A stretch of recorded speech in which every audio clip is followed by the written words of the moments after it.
우리 함께 읽으시겠습니다. 시작. 아무 일에든지 다툼이나 허영으로 하지 말고 오직 겸손한 마음으로 각각 자기보다 남을 낮게 여기고 각각 자기 일을 돌볼 뿐더러 또한 각각 다른 사람들의 일을 돌보아 나의 기쁨을 충만하게 하라. 아멘. 다시 한번 기도드리시겠습니다. 하나님, 저희들 오늘 3주차로 세 번째로 나 자신을 이해하고 다른 사람을 이해하고 이제 오늘은 마지막으로 그 다른 사람의 다른 부분에 대하여 내가 어떻게 섬기고 또 적응해 나갈 수 있을까 나누는 마지막 결론의 시간입니다. 이 시간을 통해 하나님께서 하시는 음성 잘 듣고 다른 사람을 잘 바라볼 수 있는 넓은 눈 허락하여 주십시오. 예수님의 이름으로 기도드립니다. 아멘. 어느 조용한 지하철에 한국에 장난꾸러기 두 남자아이가 탔습니다. 엄마와 함께. 근데 이 아이들이 너무나 장난이 심해서 이리저리 뛰어다니기 시작했습니다. 주변 사람들이 당연히 눈짓했겠죠. 근데 엄마가 그 아이를 말리지 않는 거예요. 좀 있다가 견디다 못한 연로하신 어떤 어르신이 그 애들을 좀 잘 단속 좀 하십시오. 그 사람들 많은 지하철에서 이게 뭡니까? 그랬더니 그 엄마가 그분을 바라보며 눈물을 글썽이며 이렇게 말했답니다. 예, 저도 잘 알아요. 그렇지만 오늘 하루만큼은 그냥 두고 싶군요. 조금 전에 저 아이들의 아빠를 화장터에 가서 화장하고 돌아오는 길이지요. 그 이야기를 이제 노인분이 듣고 주변 사람들도 들었겠죠. 그때부터 그들의 마음속에 조금 전까지 그렇게 개구장이었고 피해를 주고 우리를 불편하게 하는 두 아이와 엄마라고 생각했었는데 그런 이야기를 듣고 나니까 마음속으로 한결같이 누가 말한 것도 아니지만 더 뛰어놀아라, 더 웃어라, 더 즐겁게 살아라, 건강하게 앞으로 아빠 없이 살아갈 그 긴 인생의 시간 동안에 지금처럼 해맑고 투명하게 살았으면 좋겠다. 그런 열망이 그 안에 이제 퍼졌다라는 거죠. 어떤 관점을 가지고 바라보는지는 참 중요한 것 같아요. 이 그림은요, 오스트리아의 비트겐 슈타인이라는 사람이 그린 M의 도형이라는 그림입니다. 한쪽으로 보면 토끼 같고요. 한쪽으로 보면 오리 같아요. 토끼일 수도 있고 오리일 수도 있고 보는 관점에 따라 다르겠죠. 예. 또 이 그림은 여러분 보시는 왼쪽에서 보면 기둥이 4개예요. 근데 저 반대편에서 보면 3개예요. 어디서 바라보느냐에 따라 3개일 수도 있고 4개일 수도 있고 다 맞죠? 보는 관점에 따라 다를 뿐입니다. 예. 우리는 사람을 겉모습만 보고는 알 수 없어요. 우리는 사람들을 한쪽에서만 보면 4개일 수도 있고 반대편에서 보면 3개일 수도 있는 삶을 살 수 있습니다. 겉으로 보면 웃지만 속으로는 울고 있을 수 있고요. 겉으로 보면 말하지 않지만 속으로는 부르짖고 있을 수도 있다. 근데 사람들은 잘 몰라요. 지난주에 제가 말씀드린 것처럼 사람들은 4개의 창문이 있다고 그랬습니다. 나도 알고 남도 아는 문, 나는 모르지만 남이 아는 문, 나는 아는데 남이 모르는 것, 나도 모르고 남도 모르는 맹점 영역 부분이 있어요. 그건 하나님만 아시는 거죠. 그런데 이것을 자꾸 줄여나가고 나를 개방하고 그리고 다른 사람의 말을 귀 기울일 때 우리는 투명한 삶을 살아갈 수 있다 했습니다. 그래서 나 자신을 발견하는 건 너무 중요하고 또 다른 사람들이 나를 어떻게 바라보는지를 바라볼 수 있는 눈, 이런 눈이 영적인 눈이죠. 그럴 때 관계적 갈등이 줄어들 수 있다라는 것입니다. 그래서 오늘 세 번째로는 이 피플 퍼즐에서 마지막 세 번째는 다른 사람들의 필요를 돕기 위해 내 스타일에 어떻게 변화를 줄 것인가입니다. 여러분 교재에 이제 부부에 이렇게 하나씩 드렸는데 혹시 이렇게 혼자 오신 분은 가지시고요. 또 필요하신 분 가실 때 이렇게 드릴 수 있으니까 여기 답이 있으니까 그냥 들으시기만 하셔도 됩니다. 하나님께서는 당신이 당신 자신만이 아니라 다른 사람들의 필요와 관심에도 민감하도록 부르셨다. 우리 1번 같이 읽어보실까요? 시작. 하나님은 당신이 당신 자신만이 아니라 다른 사람들의 필요와 관심에도 민감하도록 부르셨다. 네, 하나님이 우리를 부르셨어요. 그래서 이 3과는요, 교회를 다니지 않는 사람들은 불가능한 일이에요. 사람들은 다 나의 필요만 채웁니다. 나의 기쁨, 나의 만족, 나의 행복을 위해서 일합니다. 다른 사람들이 어떤 어려움과 고통을 갖고 있는지에 대해서는 그렇게 관심이 없습니다. 심지어 경건한 그리스도인을 자처하는 그리스도인들조차의 신앙생활도 내가 은혜 받기 위해서, 내가 만족하기 위해서 교회를 선택하고 예배를 드리고 기도를 하고 말씀을 봅니다. 내 기쁨을 위해서. 이미 우리에겐 말할 수 없는 구원의 은혜를 주셨음에도 불구하고 우리가 신앙생활을 하는 것이 얼마나 이기적입니까? 이것은 절대로 자연스러운 일이 아니다라는 거죠. 오늘 말씀 빌립보서 2장 3절 4절의 말씀에 우리가 읽은 본문에 보면 사람들은 자기 일을 돌볼 뿐더러 여기까지가 있어요. 일반 사람들은 자기 일만 돌봐요. 자기 어려움만 생각하고 자기 아픔만 생각해요. 그러나 하나님이 우리에게 원하시는 것은 또한 각각 다른 사람들의 일을 돌보아 나의 기쁨을 충만하게. 하나님은 언제 기쁘신가? 나의 만족이 아니라 다른 사람들의 필요와 다른 사람들의 어려움을 돌보아 줄 때, 그럴 때 하나님의 기쁨이 충만하게 된다. 이것이 그리스도인들을 향한 하나님의 꿈이죠. 나의 유익을 위해서 다니는 교회, 내가 은혜 받기 위해서 다니는 신앙생활, 그것을 멈추라 하나님 말씀하십니다. 내가 복을 받아야 한다. 내가 기뻐해야 한다. 이것을 멈추라. 교회 안에선 내 코가 석자인데 라고 하는 말은 굉장히 비신앙적인 말입니다. 내 코가 석자인데, 이 말은 내가 힘들면 다른 사람들의 아픔과 눈물을 볼 수 없다는 말입니다. 그러나 우리 모두는 강요해서 이곳에 있지는 않습니다. 나도 힘들고 나도 어렵지만 더 힘들고 어려운 사람들의 필요를 채우기 위하여 선교하고 전도하고 그리고 섬기고 예배하는 것이죠. 그것이 봉사이지요. 나도 시간이 없고 나도 어렵지만 이것은 오늘 우리들에게 부르신 하나님의 부르심이다. 그래서 내 필요에만 관심 갖지 말고 다른 사람의 필요와 관심에도 신경을 써라. 그러나 이것은 두 번째, 절대 자연스러운 것이 아니다. 사람은요, 두 종류의 사람이 있습니다. 자연인 그리고 특별한 인. 자연인은 일반 세상 사람들입니다. 그냥 태어나서 자기 위해서 살고 직장 다니고 학교 졸업하고 그리고 결혼 생활하고 대부분 다 그렇게 삽니다. 자연인입니다. 그러다 죽는 7, 80년 살다.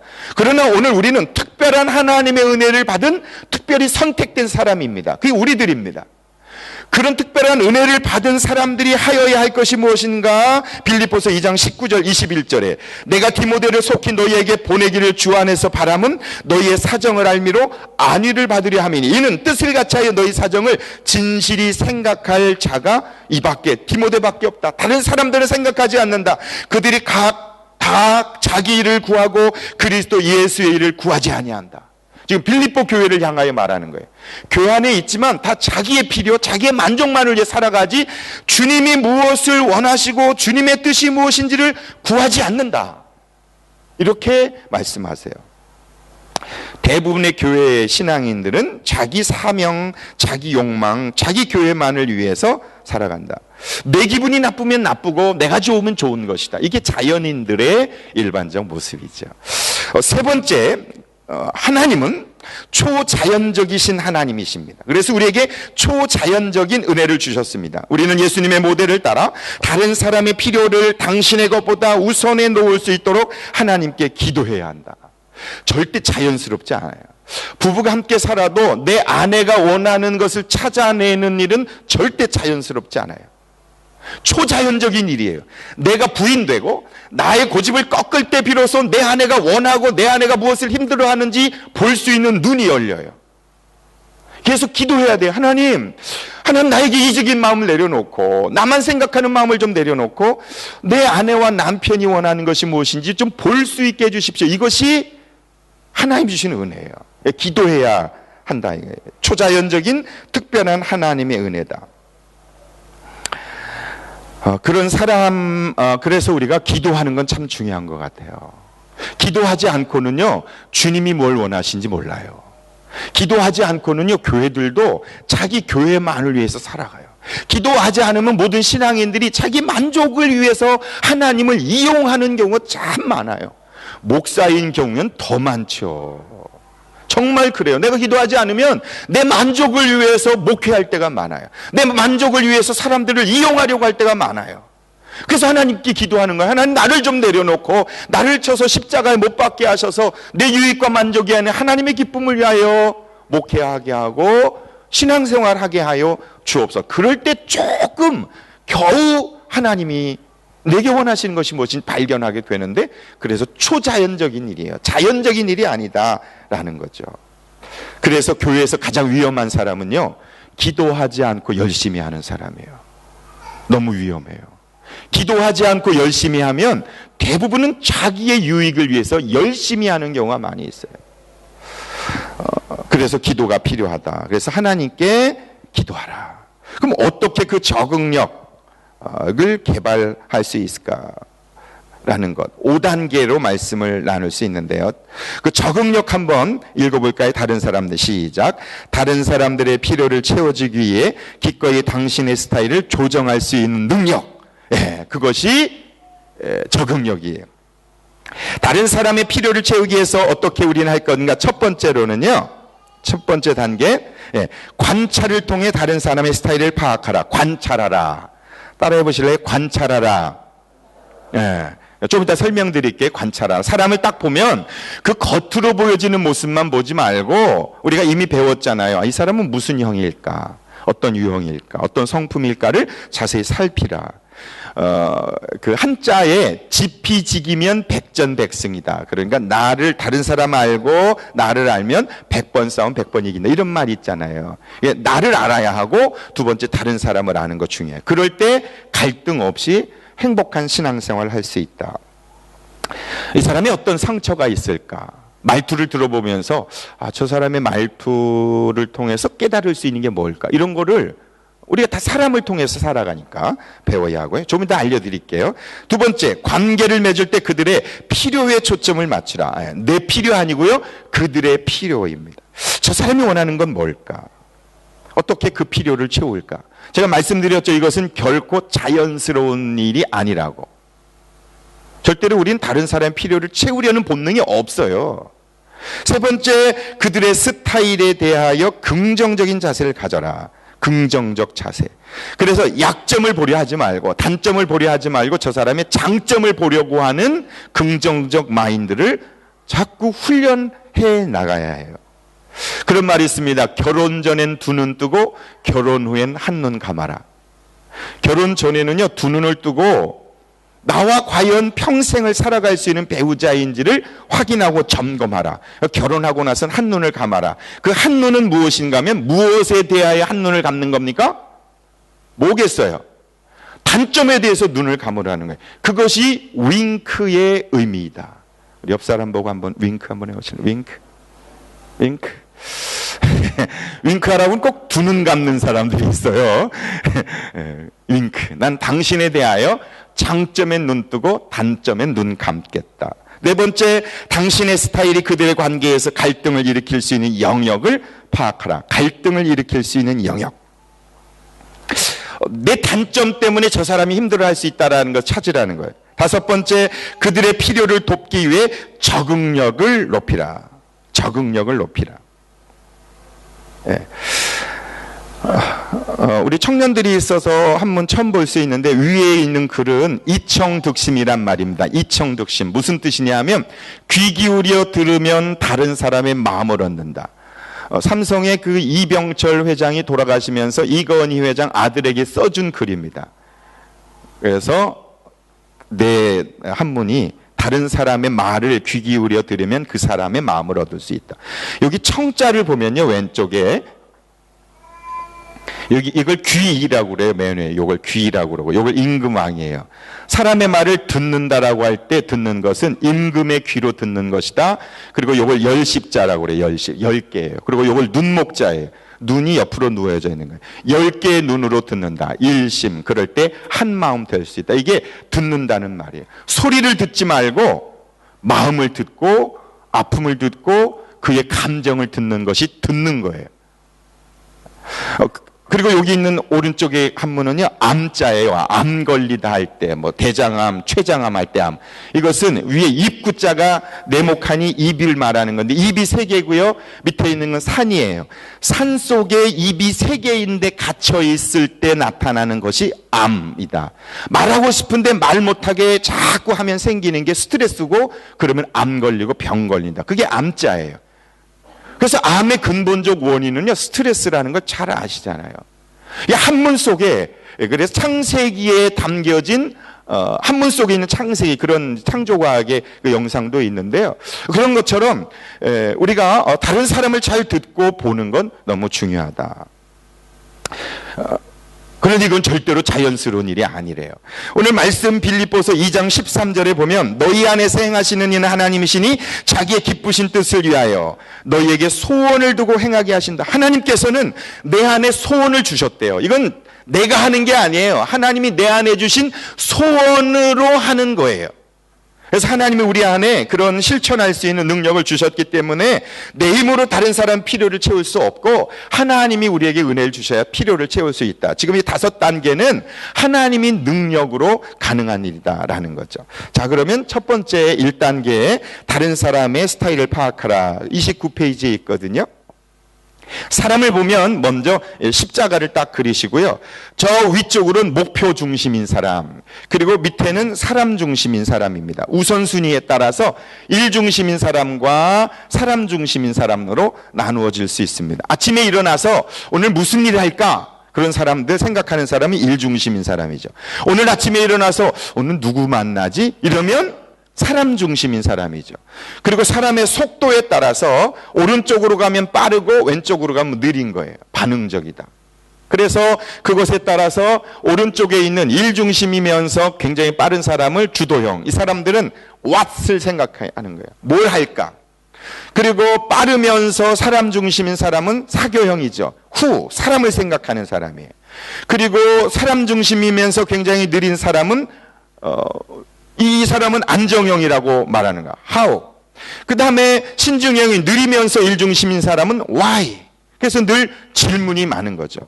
그래서 주도형인 사람은 굉장히 경쟁적이고 주도적이고 폐쇄적이고 무표정하고 그리고 감정 표현이 없고 대신 솔직하죠. 사교형인 사람은 열린 마음이 있고 생동감이 있고 따뜻하고 감정 표현이 많고, 그래서 이 오른쪽으로 갈수록 이쪽으로 갈수록 굉장히 속도가 빠르고요. 지시적이에요. 목소리가 커요. 저쪽으로 갈수록. 그래서 목소리가 크다 그러면 이쪽일 확률이 높은 거죠. 목소리가 굉장히 느리고 표현이 없고 말이 없고 반응적이다. 그러면 신중형과 안정형일 확률이 높죠. 근데 이쪽에 있는 사람은 질문이 많아요. 궁금한 게 많고 설명이 안 되면 잘 움직이지 않는 사람. 내가 납득이 돼야 움직이는 사람이 이쪽의 사람이죠. 사람을 보면 어떤 사람인가 굉장히 분석적이고 체계적이고 따지고 궁시렁대고 표현이 그렇지만 이 말은 내 마음에 납득이 안 된다라는 것을 말하는 거죠. 그러면 이쪽일 확률이 굉장히 높은 거죠.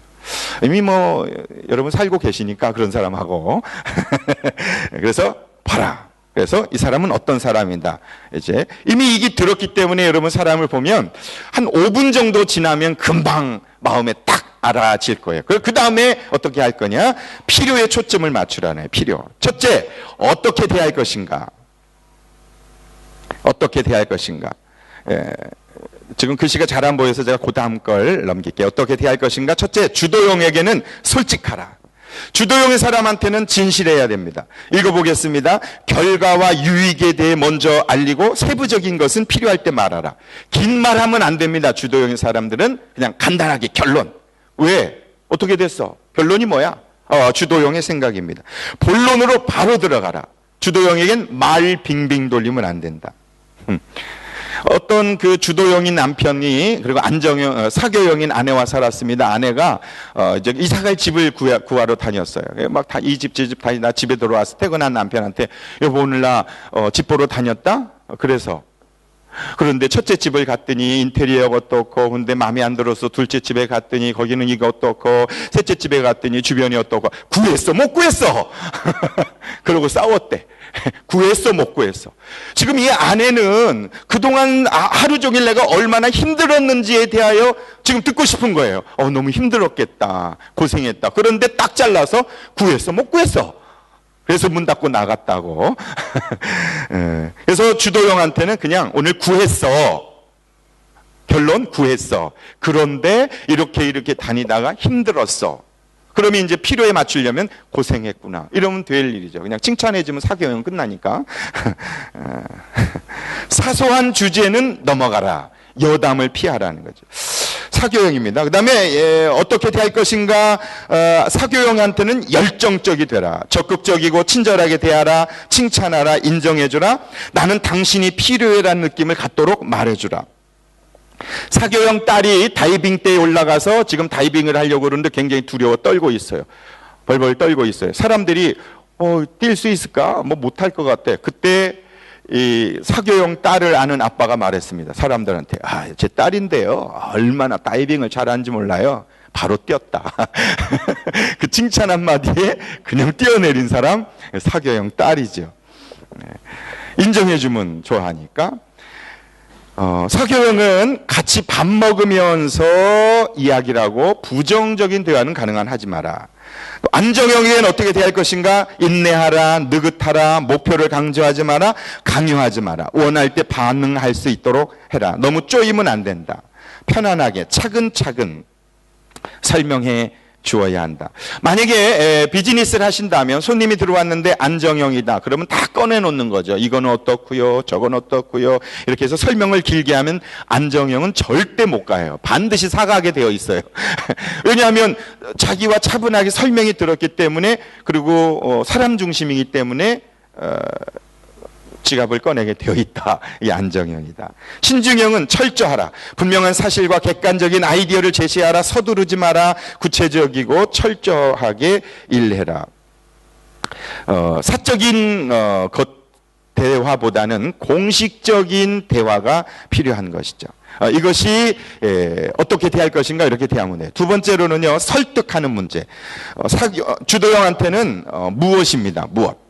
결과와 핵심에 먼저 초점을 맞추라. 무슨 유익이 있는가 질문에 대답하라. 사교형한테는 누가예요, 누가. 어떤 사람이 했나. 동감을 표하고 열정적이 되라. 유명한 사람들의 이야기를 들려주라. 그래서 어떤 사람이 이렇게 했어. 그러면 사교형은 설득할 수 있죠.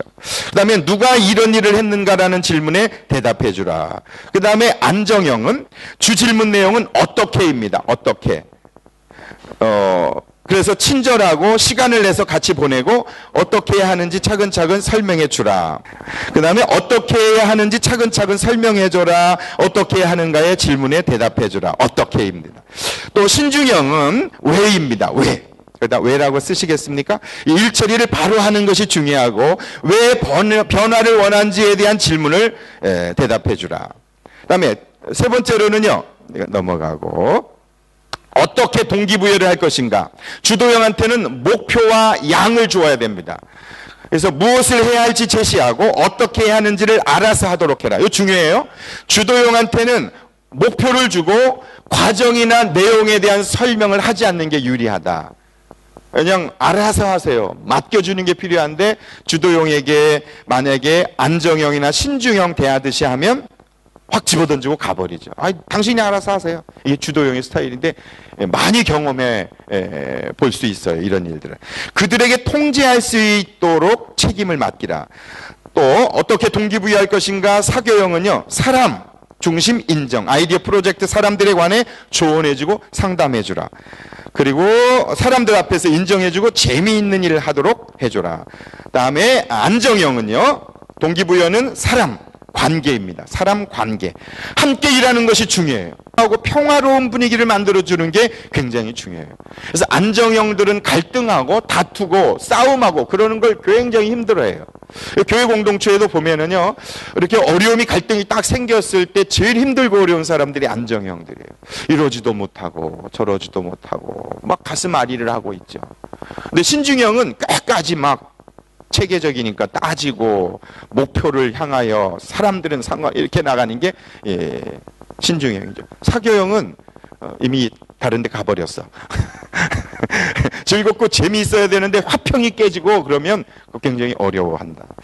신중형은 목표와 질입니다. 가장 최선의 방법을 제시하는 것이 중요하고요. 이를 정확하게 처리할 수 있도록 충분한 시간을 주라. 신중형은 조금만요. 잠깐만 기다려보세요. 알았어요. 나중에. 이런 얘기를 많이 하죠. 기다려줘야 되고 굉장히 시간을 가져야 된다. 그리고 자신의 전문성을 증명할 수 있는 일을 맡기는 게 참 중요하죠. 신중형이다. 그들에 대해서 어떻게 반대 의사를 표현할 것인가? 첫째, 주도형은요, 목표와 분석에 동의하라. 당신 말이 맞습니다. 인정해 줘야 돼요. 주도형은. 그래야 대화가 시작됩니다. 왜 그렇게 하는가? 그 다음에 최선인가? 또 혹은 이 목표를 달성하기 위해서 다른 방법을 생각해 보았는가? 그리고 질문하고 새로운 도전을 하도록 제시하라. 사교형에게는 그들의 비전과 시간에 동의하라. 시간을 주라. 왜냐하면 매우 많은 일들에 흥분해서 또 다른 일에 열중하게 될 것이기 때문이다. 사교형이 뭐에 대해서 하나 딱 빠지면요, 굉장히 흥분하는데 그냥 가만히 두시면 조금 있으면 또 다른 일에 흥분하게 되어 있다. 이게 사교형이죠. 그리고 나는 당신과 한편이라는 이야기를 늘 해주셔야 돼요. 사교형한텐. 그 다음에 세 번째, 안정형은 관계에 초점을 맞추고 의견차를 가지는 것이 그들과 관계를 방해하지 않을 것이라 확신을 주라. 지금 요것과 의견만 다를 뿐이지 나는 당신과 한편이에요. 요것도 안정형에 얘기를 해주셔요. 왜 그러냐면 안정형은 지적을 당하면 그것을 바꾸려 하지 않고 관계에 문제가 있는가를 먼저 생각해요. 그래서 관계 회복을 하려고 그래요. 일 바꿀 생각은 하지 않고. 이게 안정의 본성이죠. 자녀들도 똑같아요. 자녀들에 대하여서도 그렇다. 마지막 네 번, 신중형은 사실에 초점을 맞추라. 사실을 수집하라. 감정적인 호소나 사교적인 언변만으로는 부족하다. 그래서 사교형과 신중형이 자주 충돌할 수 있어요. 사교형은 말로 이렇게 설득을 해서 설명을 하지만 신중형한테는 안 통하거든요. 내용을 가져오라, 내용. 그래야 내가 움직인다. 이게 신중형이다. 그래서 어설픈 설득으로 신중형은 움직이지 않는다. 반대의사라는 거죠. 예, 이렇게 필요의 초점을 보시면 뒤에 이제 마무리 정리하면 되겠습니다. 그러면 성경에서 어떻게 하나님은 하셨나 보겠습니다. 이게 중요한 건 집에 가셔서 여러분이 해보시는 거예요. 여기 뒤에 가면 이런 부분이 있어요. A, B, C, D에다가 사람을 넣는 거예요. 그래서 그게 여러분의 자녀일 수도 있고 아내일 수도 있고 동업자일 수도 있고 부하일 수도 있고 어떻게 대할 것인가를 거기다 쓰셔야 해요. 그래서 그에게 내가 어떻게 그의 필요를 맞춘 것인가를 여러분이 적용하지 아니하면 변화가 일어나죠. 적응력을 개발하는 거니까. 자, 그러면 교재를 보겠습니다. 먼저 주도형입니다. 주도형. 가장 높은 주도형인 바울에게 하나님께서는 바울의 주의를 끌기 위하여 다메섹 도상의 경험을 사용하셨다. 경험. 주도형은 경험이 중요해요. 그래서 말씀해 보면 하늘로부터 빛이 그를 둘러 비추는지라 사울아 사울아 내가 어찌하여 나를 박해하느냐 대답하되 주여 누구시니까 나는 내가 박해하는 예수다. 말로 설득해서 움직이지 않아요. 주도형은 하나님은 아셔서 직접 나타나셨어요. 주도형은 하나님 만날 수 있는 방법은 딱 하나예요. 직접이에요. 직접. 그래서 주도형이 한번 무너지면 확 무너져요. 무너지면 그 다음엔 또 확 쓰임 받는 경우가 참 많아요. 그래서 예전에 주도형들이 막 격하게 주님 만나는 사람들이 많은 주도형들이다. 충격요법이 필요한 사람들이 주도형이에요. 뜨거운 맛을 봐야 움직이는 사람들, 주도형입니다. 그래서 주님이 직접 나타나셔서 눈을 멀게 하셨잖아요. 못 보게 만든 거예요. 그렇게 하려면 고집을 꺾지 않으니까 그런 거죠. 두 번째, 하나님은 단도직입적으로 문제의 본질을 다루셨다. 단도직입적으로. 사울아 왜 나 핍박하니? 누구십니까? 나 예수다. 뭘 할까요? 가라. 끝이에요. 예수님께서도 그렇게 말씀하세요. 빙빙 돌려 말하지 않는다. 세 번째, 하나님은 바울에게 전혀 새롭고 미개척된 영역에서 사역을 개발하도록 하셨다. 도전정신이 뛰어나니까 바울한테 남들이 하지 않는 곳에 가서 일을 할 수 있도록. 그래서 주도형은 개척자가 많아요. 도전가가 많고요. 남들이 안 올라간 산 올라가고 운동하고 이런 것들을 좋아한다. 창조적이죠. 네 번째, 하나님 바울에게 하나님만 의지하도록 만들기 위해서 육체의 가시를 주셨다. 이 가시가 없으면 주도형은 그 자신만만하기 때문에 그런 거예요. 너무 자기 의견이 강하기 때문에 어려움을 고난을 통해서 하나님을 의지하게 하셨다. 그게 육체의 가시죠. 그게 안질인지 간질인지 무엇인지 모르지만 바울은 그 가시 때문에 하나님 앞에 쓰임받을 수 있었죠. 주도형들이 계시다면 여러분에게 있는 고난은 하나님의 연단입니다. 하나님만 의지하도록 부르시는 하나님 부르심입니다. 그래서 자꾸 자신을 쳐서 복종하지 아니하면 하나님의 은혜를 누릴 수 없다라는 것이죠. 두 번째, 사교형입니다. 사교형 베드로에게는 하나님께서 관심을 집중시키기 위해서 상상력을 사용하셨다. 깊은 데로 가서 고기를 잡으라, 그물을 내려라. 신중형 같았으면 질문했을 겁니다. 깊은 곳은 몇 미터를 말씀하시나요, 주님? 그물을 내려, 어떤 그물을 내려야 할까요? 무슨 고기를 잡으란 말씀이시죠? 언제 내릴까요? 따졌을 거예요. 근데 사교용인 베드로에게 깊은 곳으로 그물을 내려라. 그냥 끝났어요. 베드로는 이미 그 머릿속에 상상력이 풍부해서 어떻게 해야 하는지 주님의 마음을 금방 캐치했어요. 이게 사교형의 능력이에요. 공감 능력, 상상력. 이게 사교형이죠. 하나님은 베드로의 자기 정체성을 확인시켜 주었고 그가 중요한 사람이라고 느끼게 해줬다. 넌 복이 있어. 베드로의 신앙 고백을 듣고 주는 그리스도시요 살아계신 하나님의 아들입니다. 딱 듣자마자 예수님께서는 너는 복이 있다. 너 복덩어리야. 너 반석이야. 너를 통해서 내가 위대한 일을 할게. 막 인정하고 축복하고 칭찬했어요. 그랬더니 목숨 걸고 살았어요. 순교까지 한 거예요, 베드로가. 예수님께서 그렇게 베드로에게 축복해 준 거죠. 그래서 너는 대단해. 그래 인정해 줬더니 베드로는 쓰임 받았다. 세 번째, 하나님은 영향을 끼칠 수 있는 위치에 있다는 사실을 분명히 해 주셨다.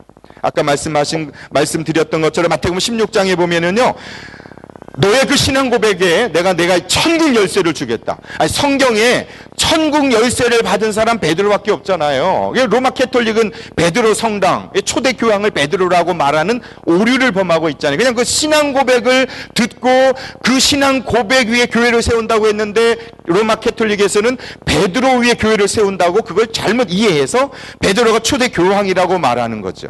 그렇지 않아요. 그 신앙 고백 위에 교회를 세우셨다. 그 베드로한테 너는 중요하다 그러고 너가 땅에서 매면 하늘에서도 매이고 땅에서 풀면 하늘에서도 풀리리라. 이런 놀라운 일들을 베드로에게 이야기해 주신 거죠. 네 번째, 하나님은 베드로가 다른 사람들에게 언어를 통해 감압 끼칠 수 있도록 기회를 주죠. 언어를 통해. 사교형인 베드로는 굉장히 언어적인 탁월함이 있어요. 사도행전 2장 40절 41절 보면은요, 베드로가 복음을 전했더니 세례를 받음에 그날에 신도의 수가 3,000명이나 됐대요. 3,000명. 아니 2000년 전에 설교 한 번 해가지고 3,000명이 복음을 듣고 예수님 믿고 세례를 받았다라는 거예요. 그래서 도전해요. 사교형은요, 전도자예요. 복음을 전하는데 탁월한 사람들이에요. 그래서 하나님의 그 사명을 잘 영혼 구원하는 거 감당해라. 이게 사교형이다. 베드로를 그렇게 하나님 쓰셨다. 안정형입니다. 세 번째, 안정형. 하나님은 안정형인 아브라함에게 이전 상황의 변화를 주어야 할 구체적 이유를 밝혀주셨다.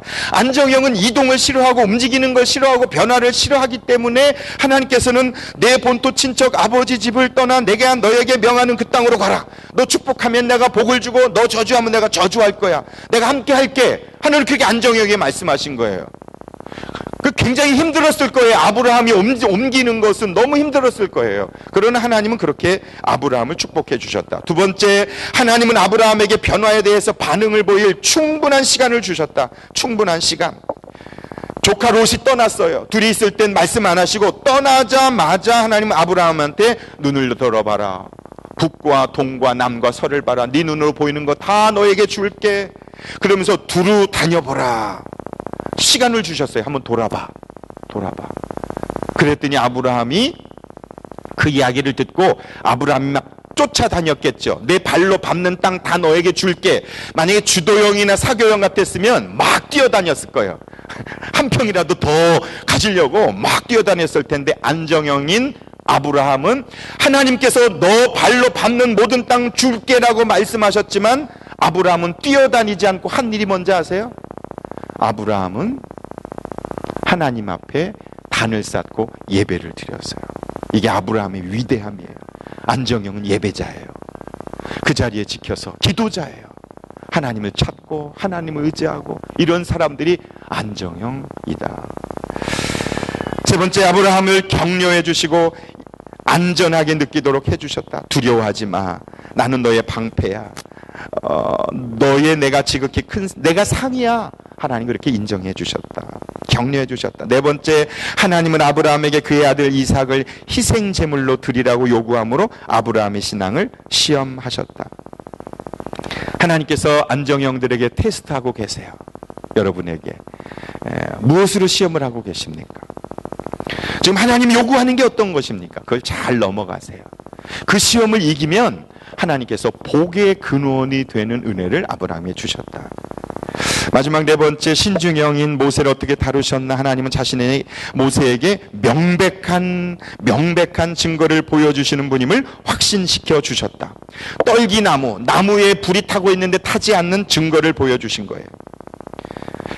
두 번째, 하나님은 모세에게 하나님의 계획에 대해서 구체적으로 알려주셨다. 너는 내려가서 가나안 족속, 헷 족속, 아모리, 브리스, 이 가나안 땅에 있는 7 족속을 쭉 설명하는 거예요. 왜? 설명을 듣고 이해가 되어 움직이니까 모세한테 구체적인 설명을 해주신 것이죠.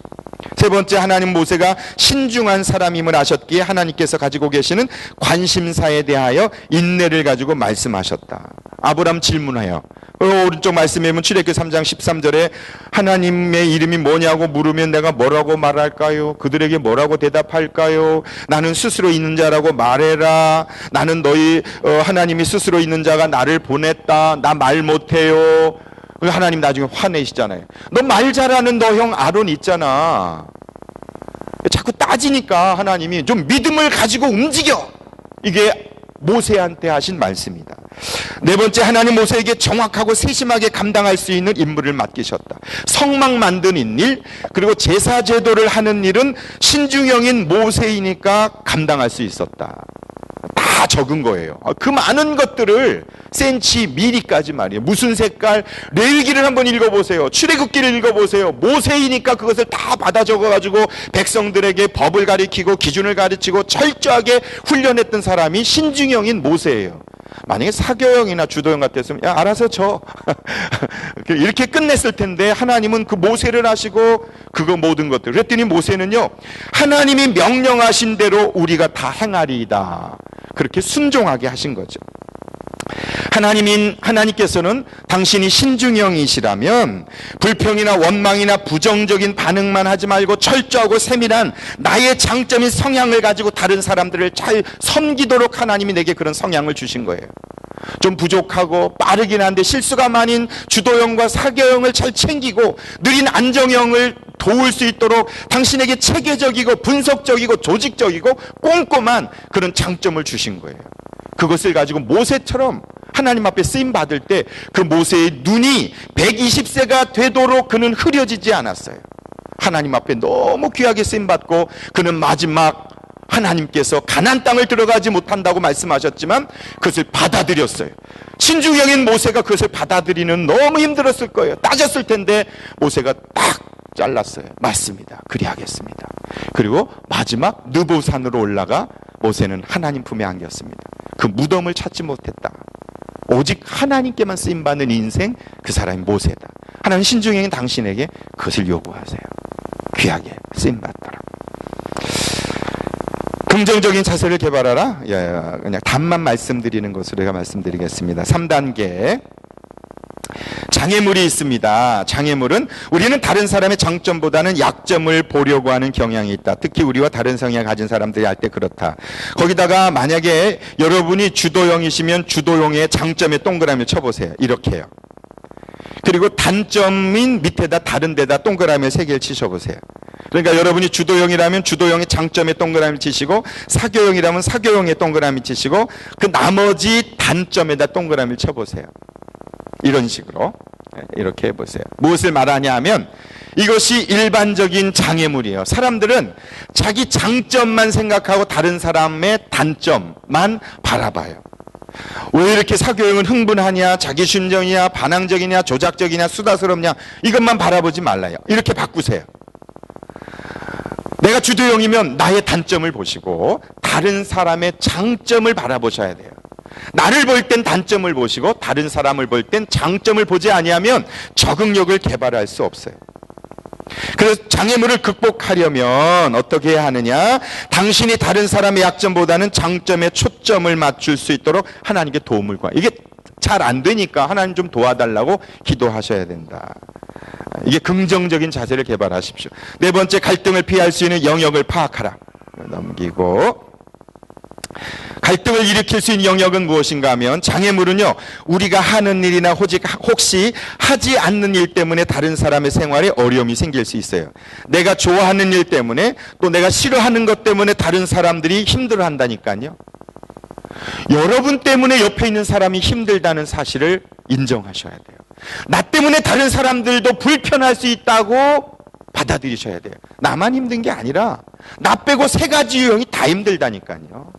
그래서 그 영역들을 파악해 내셔야 된다. 그 밑에 있는 내용들은 만약 이렇게 보시는 거예요. 이렇게 보세요. 제가 여기 설명해 볼게요. 만약에 옆에 주도형이시라면 주도형과 주도형이 만나면 이 부분이 갈등이 돼요. 주도형이 사교형과 만나면 이 부분. 그래서 주도형인 사람은 이렇게 가면서 안정형과 신중형에 어떤 어려움이 생길 수 있을까? 틀림없이 그 부분에 문제가 생겨요. 내가 사교형이라면 사교형이면서 주도형 이런 식으로 바라보시면 사교형과 안정형은 사람들과 깊은 관계를 맺지 못하고 오랫동안 지속되지 못하는 그것이 갈등을 일으킬 수 있는 영역이 되는 것이죠. 자, 그건 보시면 되니까. 그다음 밑에 장애물을 극복하려면 우리 같이 당신을 변화시키는 것인데 같이 한번 읽어보실까요? 갈등이 시작. 갈등이 있게 될 경우 다른 사람이 양보해 주기를 원하는 반면 우리 자신은 양보하지 않기를 원치 않는다. 하나님께서는 당신을 변화시키도록 간구하라. 다른 사람들의 필요를 채워주기 위해 적응력, 실천, 지침을 실행에 옮길 수 있도록 우리는 우리 자신에 대하여 의도를 가지고 판단하지만 다른 사람들에 대하여는 그들의 행동을 가지고 판단한다. 갈등의 요인은 나 때문이다라는 거예요. 우리는 나를 생각할 땐 나에겐 이런 의도와 목적이 있어 라고 말하지만 다른 사람들을 볼 땐 그냥 행동만 가지고 판단해요. 그걸 바꾸라는 거예요. 저 사람에게는 무슨 의도가 있을 거야, 생각이 있을 거야 라고 생각해야 된다. 그리고 중요한 거는요, 우리는 절대로 다른 사람의 행동을 통제할 수 없어요. 우리는 절대로 다른 사람을 변화시킬 수 없어요. 오직 한 사람만 변화시킬 수 있고 통제할 수 있어요. 그 사람이 누굴까요? 바로 나예요. 나만 통제할 수 있고 나만 변화시킬 수 있지 그 누구도 우리는 결코 자식마저도 변화시키거나 통제할 수 없다는 사실을 받아들이셔야 해요. 부모로서 이 사실을 받아들이지 못했을 때 참 자녀들과 많이 갈등했어요. 주도형인 부모들은 자식들을 안정형인 그 사교형인 아이들을 꼼짝 못하게 이렇게 억압하는 경우들이 얼마나 많아요. 그게 안 되는 거예요. 그는 그들의 삶을 살아갈 수 있도록 하고 내가 변화되셔야 한다라는 거죠. 마지막으로 필요를 돕기에 적응력을 높여라. 내가 남편을 변화시키려 하지 말고 내가 변화돼야 한다. 그러나 초자연적인 일이다. 주도형의 경우에는 그걸 한번 좀 읽어보시면 좋겠어요. 주도형인 경청하는 자세를 가지라, 관심을 기울이라, 사람들을 격려하라, 후원하라, 친근감을 주고 개방적이 되라. 자꾸 이야기하라, 인내하라, 이유를 설명하라, 너무 지배적이 되지 마라, 위험 요소를 평가하라, 다른 사람들의 의견을 따르려고 노력하라. 우리 말씀은 같이 좀 읽어보실까요? 주도형의 성숙을 돕는 말씀, 야고보서 1장 19절 시작. 내 사랑하는 형제들아, 너희가 알지니 사람마다 듣기는 속히 하고 말하기는 더디하며 성내기도 더디하라. 예. 절제하라는 거죠. 그 다음에 두 번째는 섬기는 자가 되라. 그 다음에 세 번째는 들어라. 그리고 네 번째 누가복음 14장은 비용을 계산하지 않겠느냐. 준공할 때까지 계산을 좀 해라. 누구하고? 신중형하고 만나서 계산해봐라. 다섯 번째, 오직 여호와를 앙망하는 자는 새 힘을 얻을 것이다. 너 의지하지 말고 하나님 의지해라. 말씀입니다. 사교형은요, 속도 늦추라, 감정을 절제하라, 활동에 대해 평가를 하라, 일의 마무리를 지어라. 좀 더 듣고 말은 적게 하라. 세부사항에 신경을 쓰라. 일의 결과에 좀 더 신경 쓰라. 충동적이 되는 것을 자제하라. 현실적이 되라. 너무 상상력이 풍성하니까 현실을 무시하지 마라. 그리고 자기 절제하라. 우리 말씀 사교용을 위해서 함께 읽어보십시다. 고린도전서 14장 40절 시작. 모든 것을 품위 있게 하고 질서 있게 하라. 두 번째 시작. 노하기를 더디하는 자는 크게 명철하여도 마음이 조급한 자는 어리석음을 나타내느니라. 예. 그다음에 네 번째는 말이 많으면 허물을 면하기 어렵다. 다섯 번째 인내하라. 이것이 사교용에게 주신 말씀이다. 안정에게 주시는 적응력 높이려면 좀 더 단호한 태도를 가지십시오. 대면하여 문제를 해결하는 것을 피하지 마십시오. 좀 더 주도적이되십시오. 일 처리를 신속하게 하십시오. 아이디어를 좀 더 열정적으로 실행하십시오. 예민하게 반응하지 마시고 직선적이 되고 자신감을 가지고 변화하는 것을 두려워하지 마시고 정해진 시간 안에 마무리 짓도록 노력하라. 말씀 안정형을 위해서 우리 교회 제일 많은데요. 같이 읽어보십시다. 시작. 너희 중에 누구든지 지혜가 부족하거든 모든 사람에게 후히 주시고 꾸짖지 아니하시는 하나님께 구하라. 그리하면 주시리라. 기도하라 말씀이에요. 안정형. 두 번째 담대히 말하라. 면책은 숨은 사랑보다 낫다. 네 번째 세월을 아끼라. 내게 능력 주시는 자 안에서 나 모든 것을 할 수 있다. 담대하라. 그것이 안정해 주신 말씀이에요. 마지막 네 번째 신중형은 신속하게 반응하라. 자발적이 되라. 위험 부담을 너무 피하지 마라. 예, 너무 꼼꼼하다 보니까 그런 거죠. 지나치게 사실만을 고집하지 마라. 사실도 중요하지만 그 안에 있는 그 마음도 중요하다. 당신의 직관을 믿으라. 사람들과 관계를 개발하라. 좀 더 낙관적으로 생각하라. 긍정적인 일에 초점을 맞추라. 두려워하지 마라. 융통성을 가지라. 사교형, 신중형이 말하는 거예요. 우리 신중형을 위해서 말씀 읽어보십시다. 시작. 하나님이 우리에게 주신 것은 두려워하는 마음이 아니오 오직 능력과 사랑과 절제하는 마음이다. 두려워하지 마라. 또 두 번째, 스스로 만족할 것이 아니니 자만하지 마라. 만족은 하나님이 주신다. 하나님을 신뢰하라. 세 번째, 친구의 관계가 중요하다. 어떤 친구는 형제보다 친하다. 관계 확장을 위해서 노력하라. 그리고 하나님이 쓸 것을 채운다. 염려하지 마라. 신중에 염려가 많고 걱정이 많고 그렇죠. 염려하지 마라. 믿음이 없이는 하나님 기쁘시게 하지 못한다. 믿음을 가져라. 그렇게 신중에게 말씀하십니다. 신중형들은 이런 말씀 잘 붙잡고 사시면 되겠습니다. 그 뒤에 있는 내용들은 정리해 놓은 내용입니다. 결론입니다. 저를 보시겠습니까?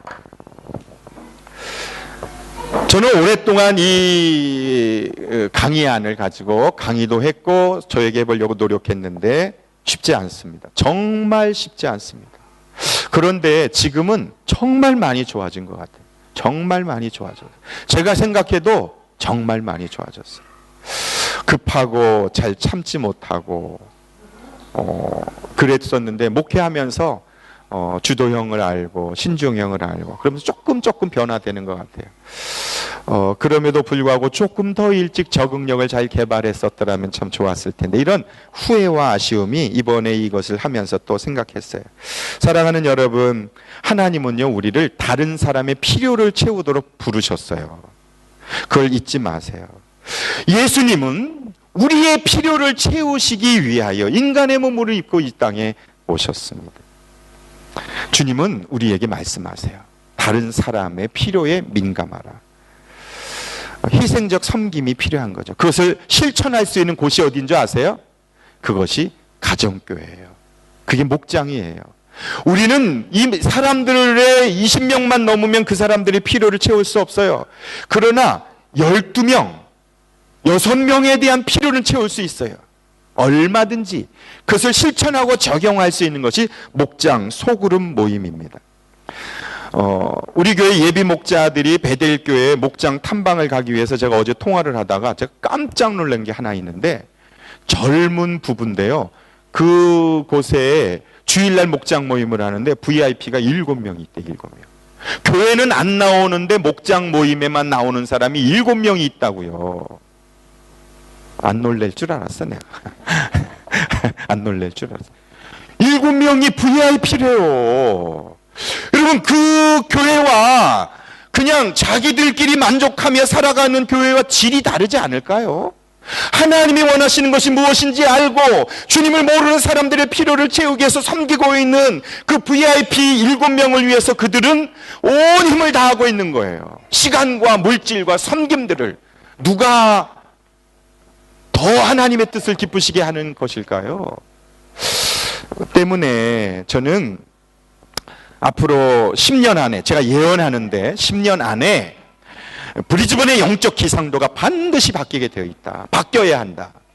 그래서 자기 교회 중심보다 주님을 모르는 사람들을 향하여 나아가는 그 영혼을 구원하여 제자 삼고자 하는 열망이 교회 안에 가득한 교회를 하나님 반드시 쓰실 것이고, 저는 그런 교회가 되기를 전 소망하고요. 우리 주변에는 아직 주님 모르는 사람들이 너무 많아요. 교회의 모든 행사는 VIP를 위한 행사여야 해요. 우리의 기쁨, 우리의 만족을 위한 것은 그만 멈추고, 아직 하나님의 그 놀라운 은혜와 사랑을 모르는 사람들을 향하여 우리는 손을 펴고 물질을 나누고 그리고 기도하고 나가야 하나님 그런 인생을 하나님 쓰실 것이다. 그런 교회로 저도 그렇고 여러분도 그렇고 그런 소원을 잘 이루어드려서 기쁨이 되었으면 좋겠습니다. 기도하시겠습니다. 하나님 감사합니다. 늘 이기적